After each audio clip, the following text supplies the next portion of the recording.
Okay. Good morning, everyone. Buenos dias. Muchas gracias for inviting me here. It really is a pleasure to be here with all of you today. I'm Honore Comfort with California Wines. And today we're going to have a conversation, of course, about not only the wines from here, but also about the US market.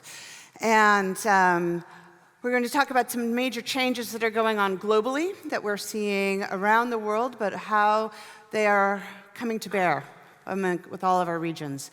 Then breaking through how we're dealing with our new realities, and then looking ahead to some larger issues. So first, being here is always such a pleasure. This is my second visit to Rioja.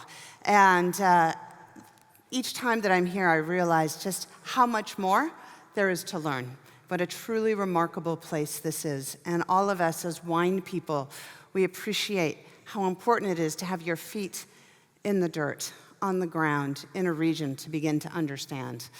And California and Rioja, we actually have so much in common in terms of how we're not only our approach to wines, our culture, but also how we bring them forward to the world. So we truly, even though I'm representing two worlds here today, there are so many things that we're seeing that are in common, and specifically some major shifts that are addressing our global wine industry. The first, of course, is that achieving success in the world's largest wine market, the US, has just gotten even more complicated. As we all understand, there's still so much more that is going to unfold in terms of global trade, and that we recognize that most of this is coming directly from the US, and specifically from one part of the government. And in fact, one person is really driving change that is reverberating around the world. We know that this will continue to unfold over the next few weeks, and while we don't know what it will look like, we know it will impact all of us and how we approach our markets, how we approach each other. So this is a major factor for us as we go forward. It's also driving change in the US, and I will say currently in the US it is unsettled, it's uncertain, we don't know what is going to happen or how we're going to address it. We look forward to working with our trade partners as we go forward, but we don't know exactly what the stakes will be.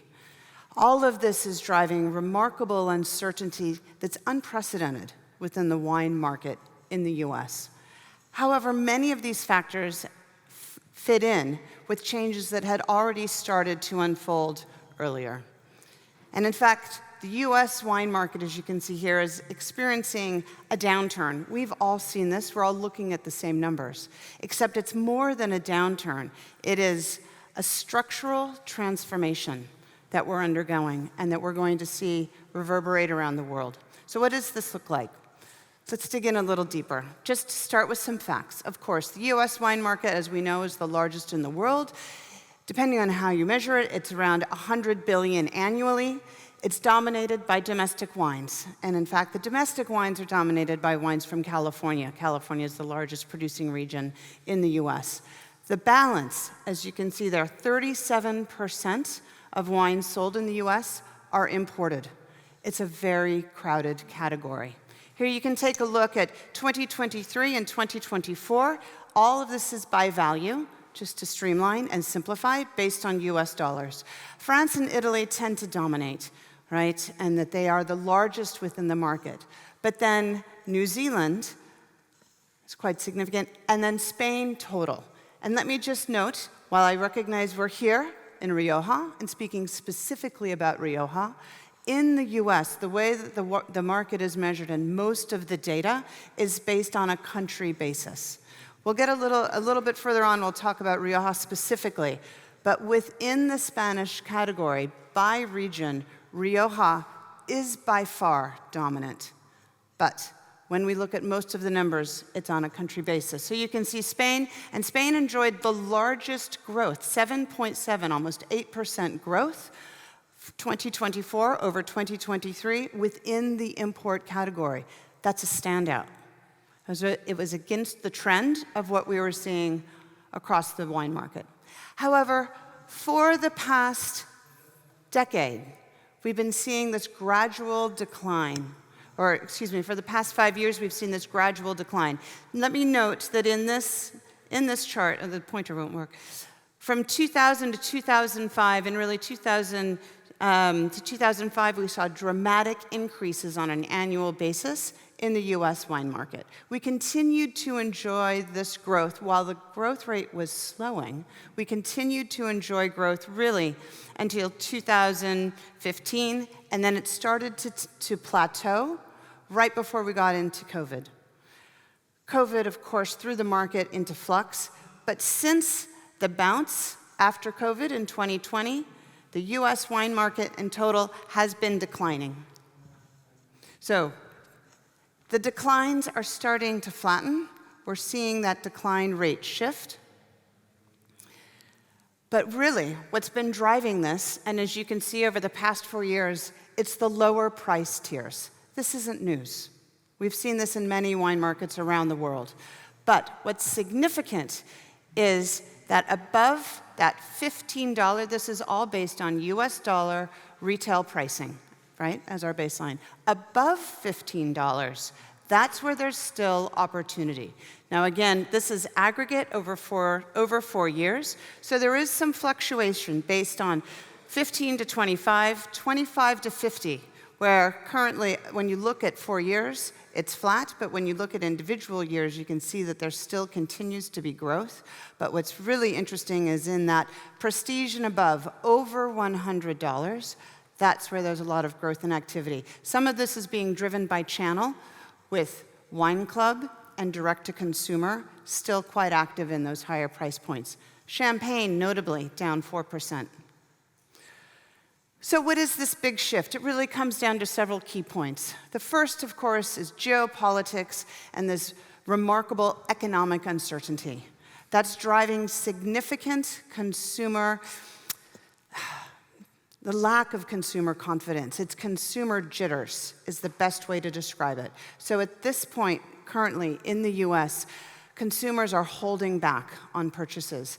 While their economic situation hasn't particularly changed, everyone is expecting it to do so, but they just don't know. Will it get better?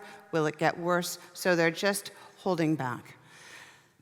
The next major factor, of course, is this rise of the next-gen consumers, and that they are fundamentally shifting the way that wine is purchased, the way that they consider it, the sources, the influences. It's a significant dynamic within our market in the US that we all need to better understand and focus on.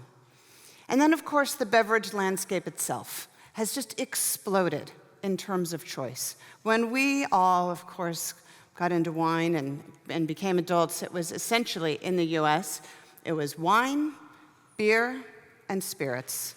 And spirits were white or brown. That was it.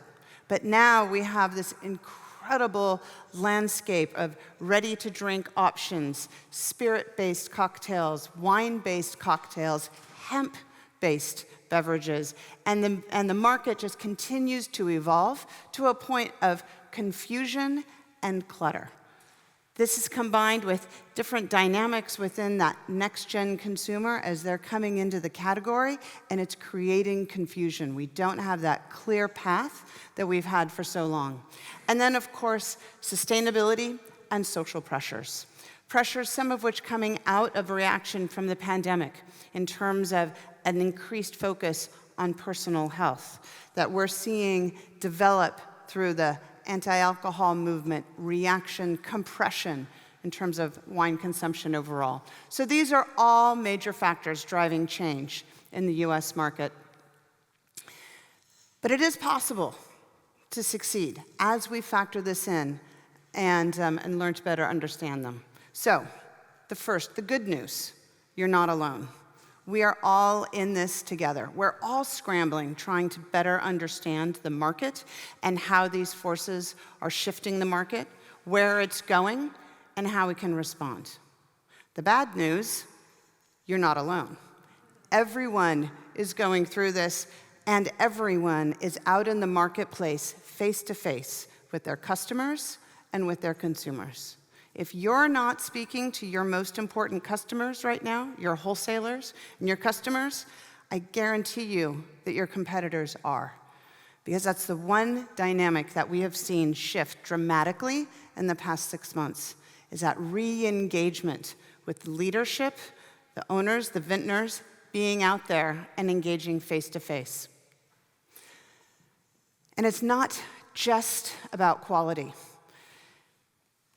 It's not enough any longer for your wines to merely be outstanding. They have to stand out. They need to be distinctive, be prominent, and have a connection with these consumers. And of course, the way that we do this is by telling the story of our brands, of our wines, of our place, of our soil, but doing it in a way that connects and engages with our consumer. And so as a result, your positioning, your differentiation for all of us within this cluttered market must be crystal clear and well understood. So as we go forward through this market, the stakes are high. We all have a lot involved, and there will be winners and there will be losers. So for those to succeed in this dynamic market where we're seeing pressures and decline and a very crowded space, telling a compelling story and doing it well becomes increasingly important. All of our consumers are digitally fluent. That's where they go first. So our traditional forms of storytelling and brand engagement may not be as effective. We need to be able to broaden that, look beyond that. We need to connect emotionally, and we also need to be innovating continuously. Those that will succeed are those that are able to be nimble, looking at their product, their pricing, their positioning, and their story. The losers are those that will just continue to rely on tradition alone. Tradition is important. It's a vital part of our story, but it's not the whole story. We experience this in California in particular as we try to work and tie ourselves back to the land and the places that we come from. It's also critical that you not ignore these cultural shifts and recognize the significance of this younger generation as we come forward. Those that don't have that clarity of positioning, that brand clarity, will suffer. And if you only rely on the legacy strategies, continuing to do things the way that we've always done it, that will hurt us as we go forward working to engage with these new consumers. So, success will depend on our ability to adapt to the new consumer reality, to innovate in both our products as well as our messaging and marketing, to efficiently manage inventories, because wholesaler inventories continue to be one of the key sticking points as we drag ourselves through the recovery from the pandemic, and then finally navigate this uncertain trade and economic environment. Those are the key forces as we go forward. This was in the Vine2 report that was just printed on Friday. So I agree with this completely. It summarizes what we're seeing in the US. So if we dig a little bit deeper into your category, and as I said, there's very little region-based information that's meaningful in the US because it's such a large market and it's so crowded. But as you can see here, in terms of the top 5 wine countries, Spain rises to the top, right? US is dominant, as you can see, by 70%, but then Italy, France, US, other than California, so Oregon and Washington in particular, and then Spain. Oops, pardon me. When you dig down a little bit deeper, you can see by regions that really it's Napa, Sonoma, Tuscany, Bordeaux, and Champagne. And then beyond that, it's very difficult to have clarity and to stand out as a region. But what is interesting here is that when you look at the top 10 regions in the US wine market by consumers, and this is based on consumer awareness, this is from IWSR, so International Wine and Spirits Research, there's a clear definition of this cohort into the top 4 and then the rest, with US and California dominant at more than 90% awareness, meaning 90% of wine drinkers and purchasers in the US are aware of California, and also very high conversion. By conversion, that means consumption and purchase. So California, high awareness, high conversion. Italy and France, right on top of each other. Spain has very strong awareness, very strong, it's 60%. The challenge is on the conversion. So what this is telling us is that consumers are aware of wines from Spain, but they're not purchasing them at the level at which you want them and need them to. So why is that? That's the question that we need to understand and address. One of the key elements here is the knowledge gap. California, as a state, fourth largest wine producing region in the world, has 154 American viticultural areas, or DOCs. The US in total has 276. When we asked wine drinkers across America how many regions in California, and you saw 90% of consumers are aware of California, how many of them could name a wine region and which wine regions? There were only 2, Napa and Sonoma.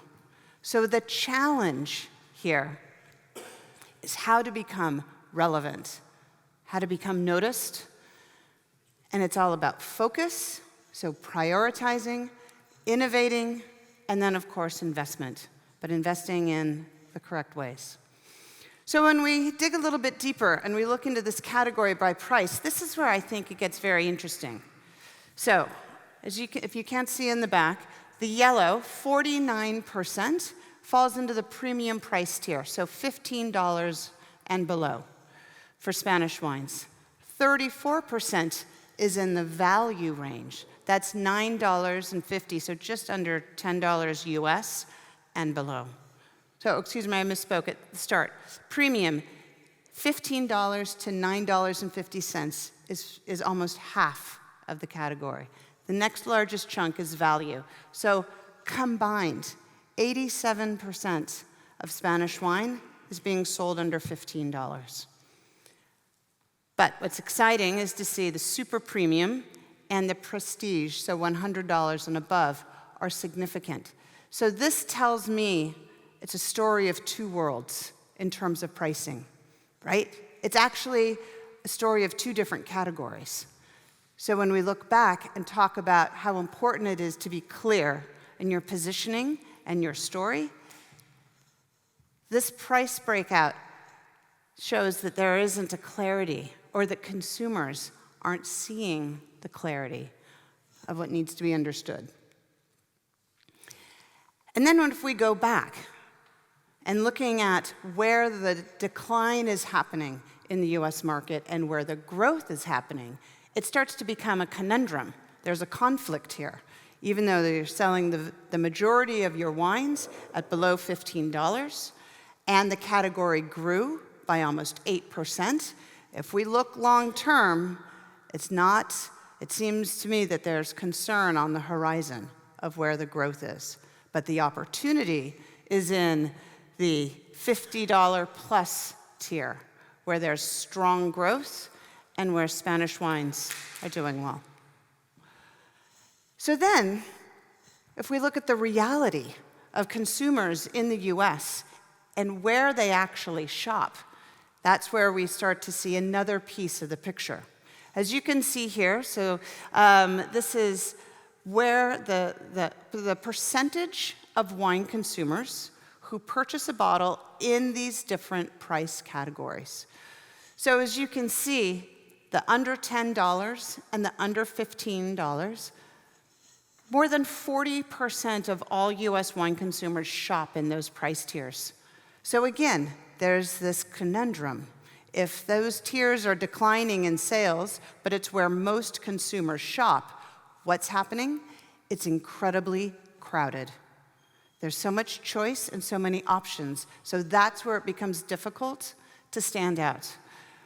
But as you move up in price, of course, there are fewer purchasers, but they're spending more.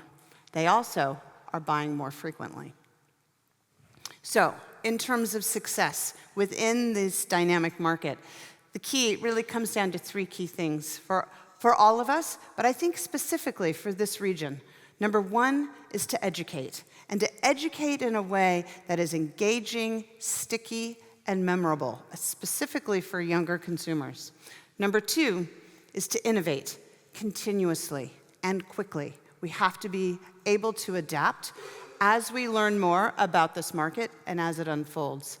And then 3, and I think perhaps this is the most important, and it's one of the reasons why I'm so honored to be here today, to be a part of this meeting, which I believe is transformational for you, which is to collaborate and to work together as a region, but also with your partners, and not just the partners that we've always worked with within the wine category.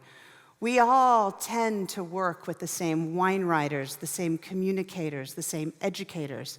Now, in this market, as we've been talking about the forces that are driving change, within wine, we have to step outside of our usual collection of partners and find new people to work with who can help us reach and connect with new consumers. Because the second shift, major shift, that we're facing right now is generational change, and it's fundamental.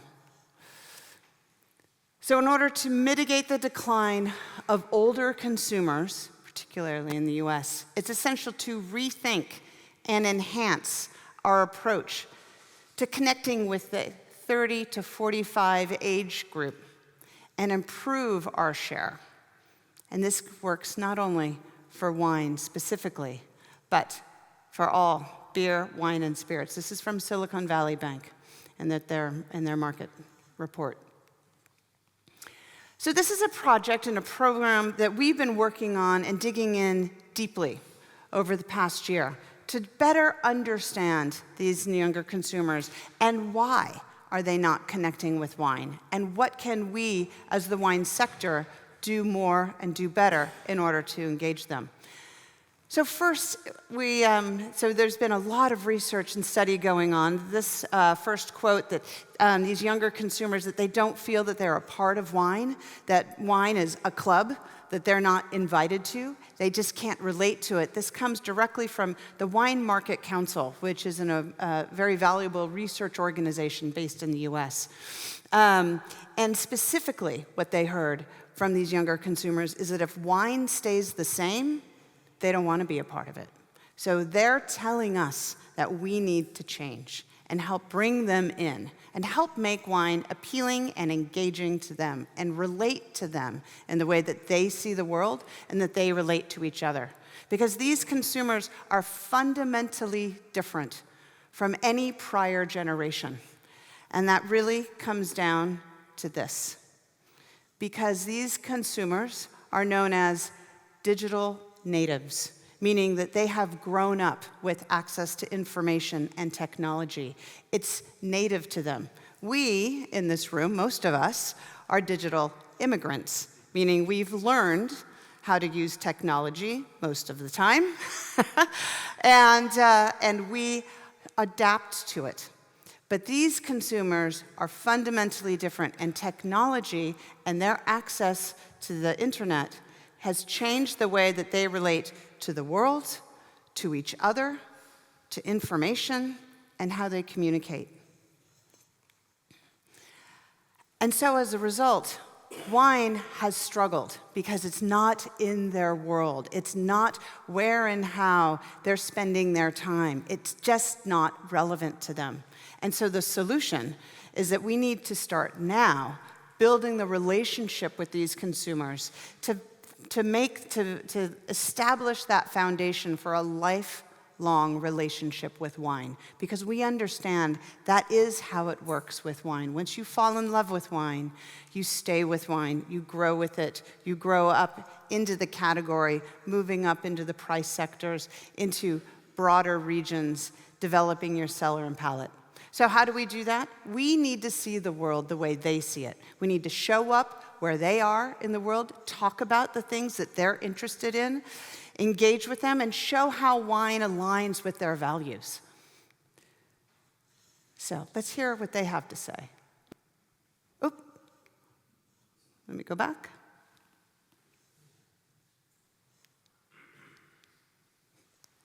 I need your help.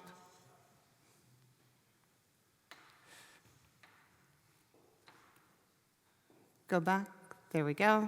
And then press play. Thank you.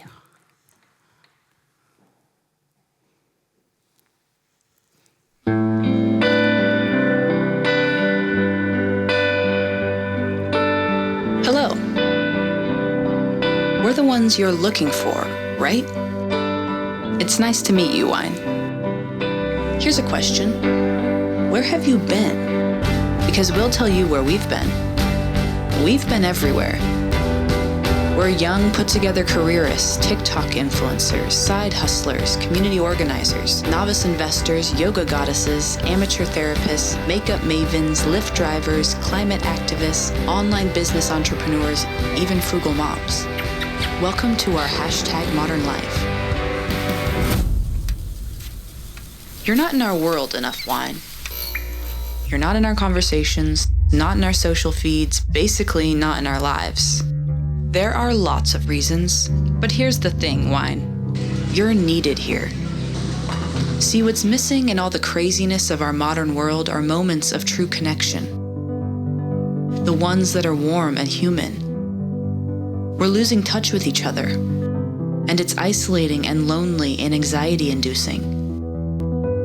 We imagine Wine could say a lot about this. So say it, please. Tell us that wine is a social thing, that it's complicated and complex, just like we are. Show up on our phones, have a conversation with us. Because what we need now more than ever are reasons to get together. All of us, in person, in bars, in restaurants, backyards, living rooms, wherever. Make us want to share a bottle and just be with each other. Because being with friends is good for the soul. And that's something wine knows a lot about.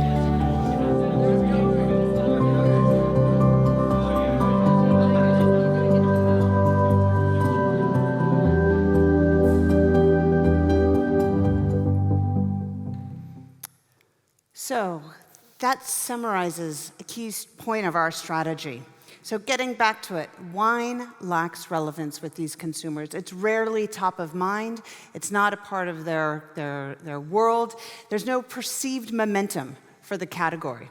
And we've built this based on 3 key insights stemming from research that we did just over a year ago. The first is this idea of connection amnesia, that these consumers in particular, because of the way that they engage with the world digitally, have lost that ability to connect.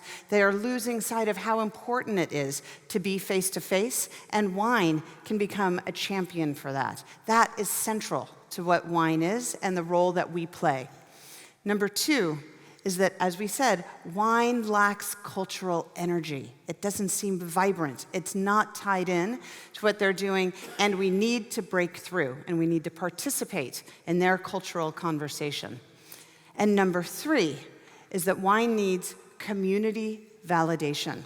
This notion of community validation is central to the way that these consumers engage with each other and go through the selection and purchase process of things that they buy, things that they do, things that they engage with. So we need to engage and inspire those that are shaping the attitudes and preferences and beliefs of this audience and be a part of that process. So how do we do that? So first, we focused in with all of this work that we're doing on what we've termed Zillennials, those that are aged 25 to 35, 40. They cross 2 demographic groups, both Generation Z, so those that are legal drinking age and above, but also the younger millennials. And it's important that we think about them as a standalone cohort because they share this common perspective on the world that's driven by their relationship with technology. As I said, we started this project by doing our own consumer research. We worked with a researcher and did deep qualitative research to better understand these consumers and how they see the world and how they see each other and what and how they see wine fitting in. So we started by talking with them about the world and the way they see it. And they shared the number 1 thing that we heard from them is the sense of financial pressure. There are too many demands on their money, and as a result, too many demands on their time. They're juggling things within their life, trying to work to get ahead. Almost every person that we spoke with in this study, in addition to their regular job, had a side gig, because they're all working to save money to buy a house, get married, have kids, send their kids to a better school. All of this combines to create this sense of pressure and eats up their time. So they're missing out on spending time with their friends. So the way that they're experiencing the world right now is quite negative. But what's interesting is their response is to then offset with things that are positive. So they're focused less on material goods and more on experiences and things that they do and the way that they spend their time. And spending their time with people that they care about is one of their top priorities. And when they do that, they want it to be fun and lighthearted and engaging and memorable, because they know that they don't have a lot of time to spend. So if we take their response as the core of their values, where we saw the opportunity is how wine aligns with those things that they're looking for. So if they're looking for memorable experiences, wine is naturally a part of that. If they want to communicate that the people that they're with are important to them, wine enhances those times and makes it more memorable. The challenge is that they're just not seeing that, because wine is not a part of their consideration set. So, what we have put together is a challenger narrative, a new way for us as the wine sector to think about and present wine to them. And with every story that you tell, there's always a monster at the heart of it, right? If there were no Voldemort, then Harry Potter would just be a bunch of kids running around pretending to be magicians. But it's the monster that makes the story. And in our story that we tell about wine, the monster is connection amnesia. That in this new world, with our new behaviors, we're losing the importance of that face-to-face connection. But we believe that in this story, wine can be the hero. Wine is the champion of connection. It's what we do. It's built in to our very existence, and we've been doing this for millennia. So the key is that our role in the story is that wine cultivates togetherness. To cultivate means to create the optimal conditions for something to grow, and wine does that for connection. We create the perfect opportunity for people to come together, because that's our superpower. And we do this for those social catalysts, those that are in this group, that are the ones that understand this, that are always ready to host, who say, come, let's get together at our house. We'll meet up for dinner. And doing it in a way that's playful and positive and optimistic. So this is the story that we can be telling as the wine category through the lens of our own regions and our own brands, and how we customize that. So if we dig in a little bit deeper, what are the 4 key ideas behind this that give us the ability to connect with consumers? So digging into this cultivate togetherness strategy, where we're creating the optimal conditions for people to come together. This is all built on what we heard directly from these consumers in the research that we did. And there are 4 key pillars, each of which has concepts behind it that we can build out in terms of our communications and advertising. First is this notion of their best life, and that this is what they're working towards, striving towards. But that everyone's definition of their best life might be a little bit different, whether it's professional achievement or connecting with their family, but it's their guiding light. And that the important thing is that we understand that, and taking joy seriously, building optimism into their life. And this notion of neighborliness, breaking down barriers, connecting with others, and reaching out, and that everyone is welcome. So presenting wine as being inclusive, and that within the remarkable diversity of wine, There's the opportunity for people to find the wine that's right for them. And then, of course, an elevated experience. This comes naturally to wine. This is where we live. We make things better, more elegant, more sophisticated, memorable. We make that dinner special. When you pull that special bottle out of the cellar and you share it with someone, it isn't making a statement about you. It's making a statement about them and how important they are. So how do we show that? How do we engage them? We need to show up where they are. So we've been working with this team, Vittoria. They actually come from Wieden & Kennedy, which is one of the leading ad agencies in the US. And they are what's called connection strategists. So it's a combination of demographics and audience research with media planning. And they start by really understanding what are the lifestyle habits, what are the interests, where are these people spending their time, and how does that tie in with their media usage. And that creates the roadmap for where wine can show up in their lives. So it starts to come down to what we say and what we do. So if our objectives are to increase wine awareness and attention, make wine interesting with a unique, fresh message and creative, and increase this positive perception towards wine, we need to do that by achieving share of voice with our message. We do that by being in the media streams where this audience is spending their time. And then it's what we do. How do we show up in their world with our key partners, with partners and people that they're following and engaging with? So it comes down to our actions and our messages.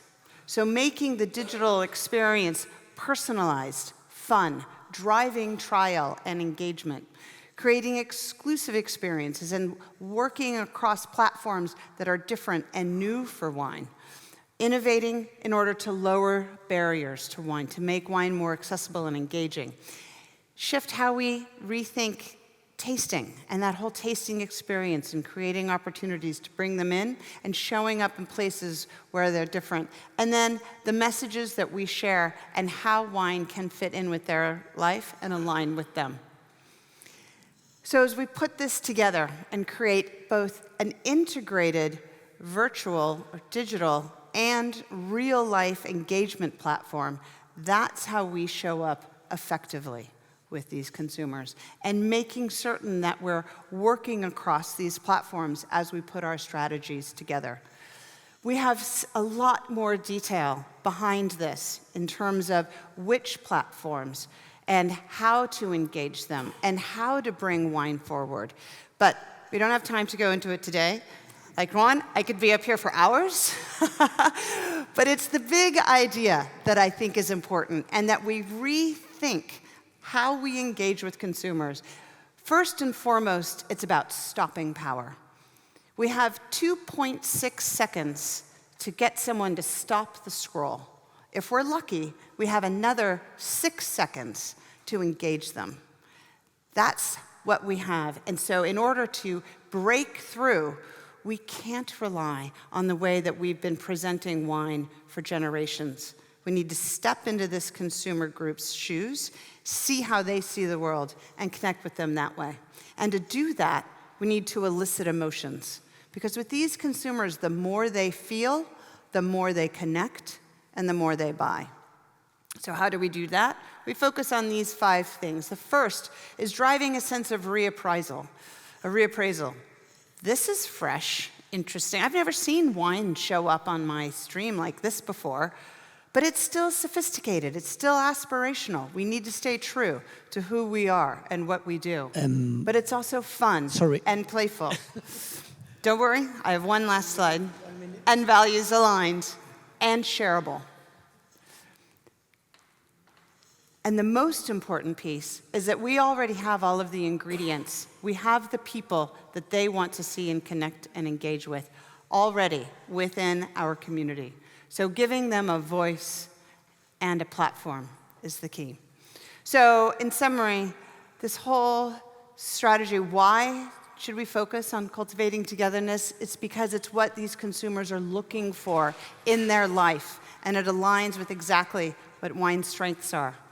And we can use this as a means to differentiate wine from those other products and categories within the beverage alcohol sector.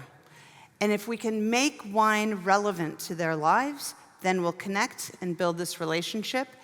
And by doing this collectively, we can shift the narrative around wine together as a sector. So, thank you.